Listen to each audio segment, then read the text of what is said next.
Xenosystems Fragments. More thought. Nickland. Narrated by Skeptical Waves. In the background, as in much of the most interesting less wrong discussion, is a multi-threaded series of arguments about the connection, or disconnection, between intellect and volition. The entire friendly AI problematic depends upon an articulation of this question, with a strong tendency to emphasize the separation, or orthogonality, of the two.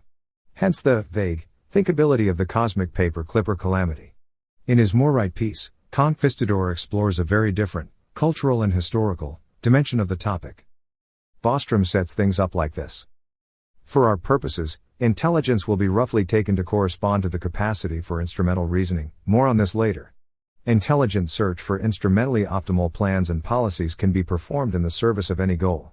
Intelligence and motivation can in this sense be thought of as a pair of orthogonal axes on a graph whose points represent intelligent agents of different paired specifications. His discussion leads to far more interesting places, but as a starting point, this is simply terrible. That there can be a thought of intelligence optimization, or even merely wanting to think, demonstrates a very different preliminary connection of intellect and volition.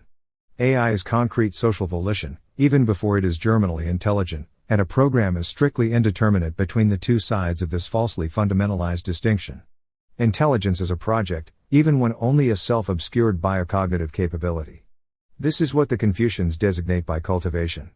It is a thought, an impulse, strangely alien to the West. It is, once again, a matter of cybernetic closure.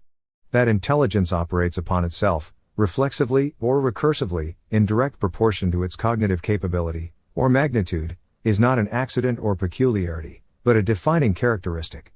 To the extent that an intelligence is inhibited from reprocessing itself, it is directly incapacitated.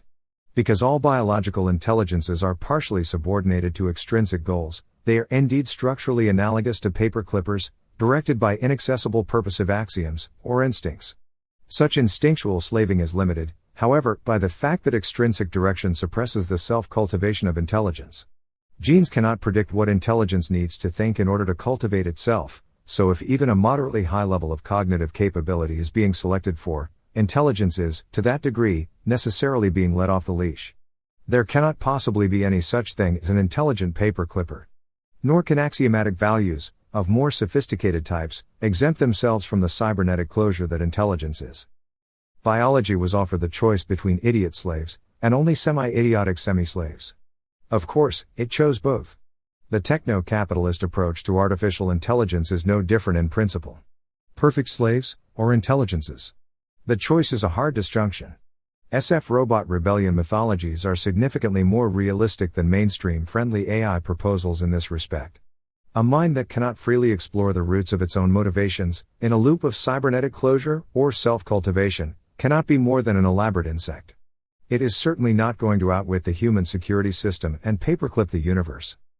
Intelligence, to become anything, has to be a value for itself. Intellect and volition are a single complex, only artificially separated, and not in a way that cultivates anything beyond misunderstanding. Optimize for intelligence means starting from there.